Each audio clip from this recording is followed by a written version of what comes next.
आज की इस वीडियो में हम आपको बता रहे हैं पैसिव वॉइस। पैसिव वॉइस जो अलग अलग टेंसों के हो सकते हैं, तो पॉजिटिव भी हो सकता है, नेगेटिव भी हो सकता है, इंट्रोगेटिव भी हो सकता है, किसी प्रकार का हो सकता है, जो हम आपके लिए ला रहे हैं। सेंटेंस देखिए। She tells us stories at night. सबसे पहली बात तो यह है कि हम आपको ये कहना चाहेंगे कि इन पैसिव वॉइस को हल करने के लिए आपको टेंस का ज्ञान होना ज़रूरी है, क्योंकि टेंस का ज्ञान यदि है आपको तो इन वाक्यों को आसानी से पहचाना जा सकता है कि ये कौन से टेंस का है और इसका पैसिव वॉइस किस जो है स्ट्रक्चर पर बनेगा, ये आपको पता चल जाएगा। फिर अगर मान लीजिए टेंस का ज्ञान नहीं है तो आप अंदाजे से इन वाक्यों को हल नहीं कर पाएंगे। तो ज़रूरी है कि आप टेंसों को सीखें, और टेंस सीखने के लिए मेरे पहले जो बने हुए वीडियो हैं उन पर आप नज़र डालें, उनसे आप सीख सकते हैं। उन वीडियो में जाएं लिंक से और पहचानें। जो टेंस चाहिए उसी टेंस को आप वहाँ से समझिए। कैसे टेंस को भरे जाते हैं एग्जाम में, वो भी उनमें सब बताया हुआ है, आप सीख सकते हैं। अब जो ये सेंटेंस है, सी टेल्स अस, वह हमें बताती है, वह हमें सुनाती है क्या? स्टोरीज, कहानियाँ। एट नाइट, कब? रात को। वह हमें रात को कहानियाँ सुनाती है, अर्थात बताती है। बताती है तो सुनाती है, यानी कि सुनाई तो दे देगा, बताएगी तो ये हुआ। तो अस का जो सब्जेक्ट होता है वो क्या होता है? वी। अस का सब्जेक्ट वी होता है। तो सब्जेक्ट को ऑब्जेक्ट बनाना है, ऑब्जेक्ट को सब्जेक्ट बनाना है, ठीक है, ये आपको ध्यान रखना है। और ऑब्जेक्ट जब आप लिखते हैं उससे पहले आपको बाय लिखना होगा, तो क्या बन जाएगा? वो डूअर हो जाएगा, यानी उस काम को करने वाला डूअर। आइए देखते हैं, ये एजेंट कहलाता है वो। तो ये टेंस कौन सा है? प्रेजेंट का इंडेफिनेट है ये। तो वी के साथ में जो हेल्पिंग वर्ब है वो क्या लगता है इसमें? प्रेजेंट इंडेफिनेट में अगर मान लीजिए आप पैसिव वॉइस बना रहे हैं तो सहायक क्रिया जो होती है वो इजेमार होती है। इजेमार के बाद में थर्ड फॉर्म का यूज़ करते हैं, ठीक है। ऑब्जेक्ट को सब्जेक्ट बनाते हैं, फिर इजेमार करके थर्ड फॉर्म लगाते हैं, ठीक है, बाय करके एजेंट करते हैं। तो वी आर, अब टेल का थर्ड फॉर्म क्या होता है? टोल्ड। वी आर टोल्ड, हमें बताया जाता है, हमें सुनाया जाता है क्या? स्टोरीज, कहानियाँ। हमें कहानियाँ बताई जाती है। वी आर टोल्ड स्टोरीज, हमें कहानियाँ बताई जाती है। किसके द्वारा? बाय लगाना है, यहाँ बाय लगा दिया। सी का ऑब्जेक्ट क्या होता है? सी का ऑब्जेक्ट हर होता है, उसके द्वारा। कब? एट नाइट, रात को। जो समय का उल्लेख है, आंकलन है, मेंशन है, वो वाक्य के अंत में होना चाहिए, हमेशा ध्यान रखने की बात है ये।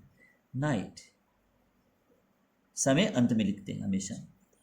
तो we are told stories by her at night, हमें रात के समय उसके द्वारा कहानियां सुनाई या बताई जाती है। तो पहला सेंटेंस हल हुआ। देखिए अगला सेंटेंस, द डॉक्टर गैव। ये कौन सा टेंस है? पास्ट इंडेफिनिट, क्योंकि इसमें फर्स्ट फॉर्म था, इसमें सेकंड फॉर्म है, तो ये पास्ट इंडेफिनिट में है। The doctor gave the child an injection, doctor ने बच्चे को इंजेक्शन दिया। क्या दिया? इंजेक्शन। तो आपको देखना क्या है, वाक्य बड़ा देख करके घबराना नहीं चाहिए, कुछ इतना ही समझिए कि सब्जेक्ट वर्ब ऑब्जेक्ट, तीन चीज को पहचान लीजिएगा।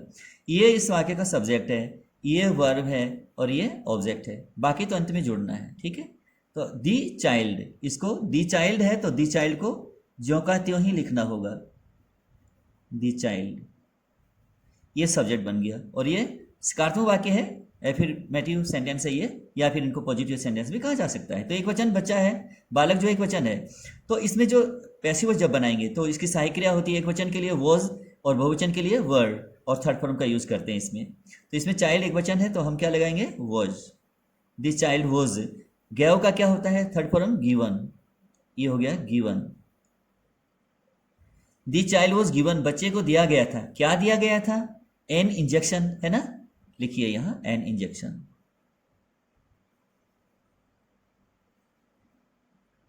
एन इंजेक्शन, बच्चे को इंजेक्शन दिया गया था। The child was given an injection, बच्चे को इंजेक्शन दिया गया था। काम तो इतना ही था, इसमें काम तो हो गया। अब दिया किसने था? भाई ये काम किसका है? डॉक्टर का। तो by the doctor,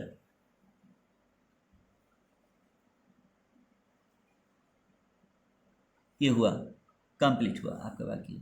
the child was given an injection by the doctor, doctor के द्वारा बच्चे को इंजेक्शन दिया गया था, हो गया। अगर ये चिल्ड्रन होता तो बहुवचन होता तो हम यहाँ वर्क कर देते। देखिए अगला, दी पुलिस, पुलिस हमेशा बहुवचन होता है, ठीक है, एक पुलिस नहीं होता। The police gave her a reward of ₹1000, police ने उसे 1000 रुपये का इनाम दिया। रिवॉर्ड में नहीं, इनाम। देखिए आगे। तो अब हमें सब्जेक्ट वर्ब ऑब्जेक्ट देखना है। ये सब्जेक्ट है, ये इतना वर्ब है और ये ऑब्जेक्ट है, बाकी तो जुड़ना है उसके साथ में ज्यों का त्यों। तो हर का सब्जेक्ट क्या होता है? सी। टेंस कौन सा है? ये टेंस को पहचानना जरूरी है ना। पास्ट डेफिनेट सेकंड फॉर्म है गिव, गैव, गिवन, तो ये गैव है सेकंड फॉर्म, तो ये पास्ट डेफिनेट है। सी अब एक वचन है सी वॉज, अब क्या करना है? गिवन, सी वॉज गिवन, उसे दिया गया था। क्या दिया गया था? ए रिवॉर्ड ऑफ ₹1000, ठीक है ना। तो यहां क्या लिखना है? A reward, a reward of rupees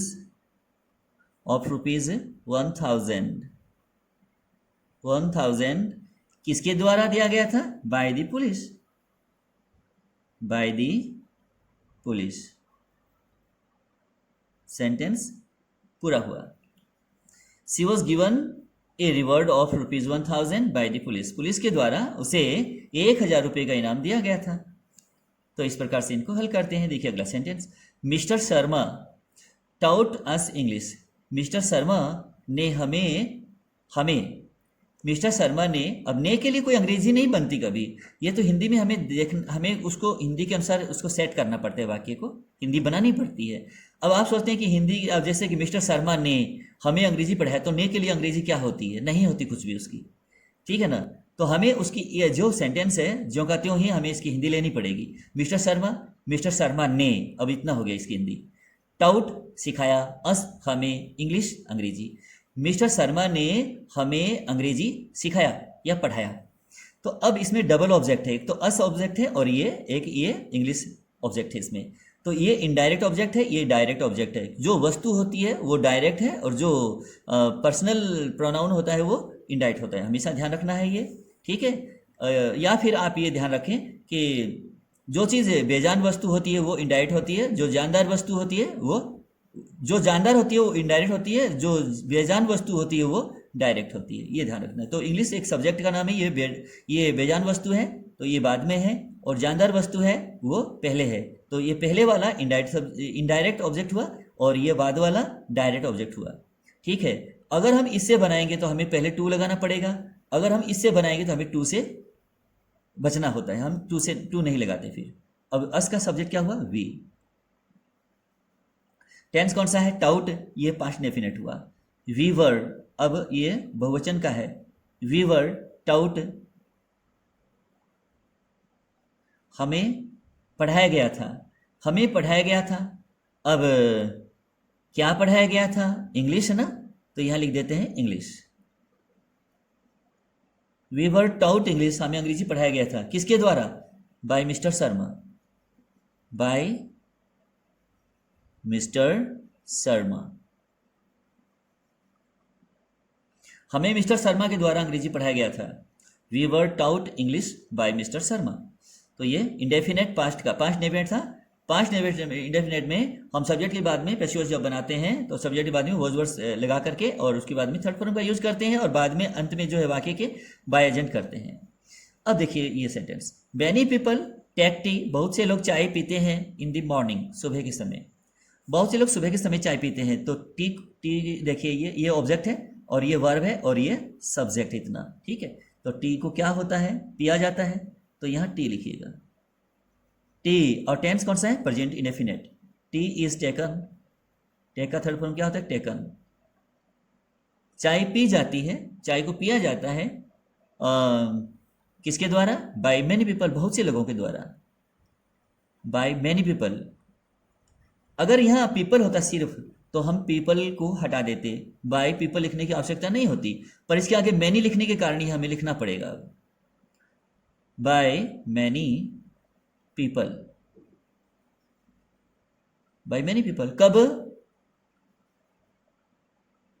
in the morning. ये समय का आकलन है, अंत में होगा। समय को हमेशा आखिर में लिखते हैं। T is taken by many people in the morning. चाय बहुत से लोगों के द्वारा सुबह के समय पी जाती है, ली जाती है अथवा पी जाती है। देखते हैं अगला सेंटेंस। तो ये टेंस था प्रेजेंट डेफिनेट का पैसिव वॉइस इस तरह से बनता है। इजेमार लगाते हैं, इसमें सहायक क्रिया थर्ड फॉर्म लगते हैं। दे अब्यूज्ड, उन्होंने गाली दिया। अब यह कौन सा है? Past definite. They abused the leader in the meeting. उन्होंने, यानी पता नहीं है किन्होंने, कौन लोग थे ये पता नहीं, दे लिखा है। उन्होंने मीटिंग में यानी सभा में नेता को, लीडर को गाली दिया।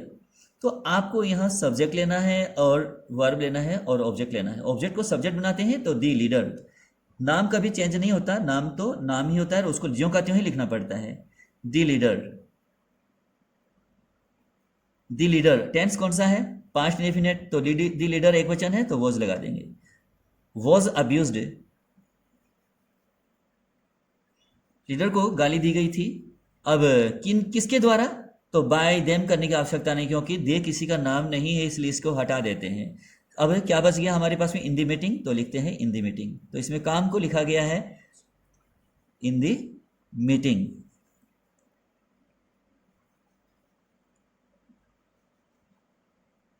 दी leader was abused in the meeting. Meeting में लीडर को गाली दिया गया था।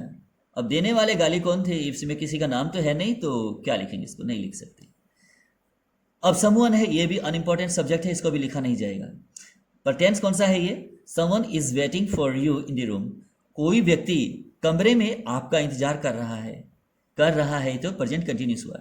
तो अब इसमें ये सब्जेक्ट है, ये सहायक क्रिया हेल्पिंग वर्ब है, और ये मेन वर्ब है। इतना ये हेल्पिंग, ये जो प्रीपोजिशन है इसके साथ में है, कोई दिक्कत नहीं है।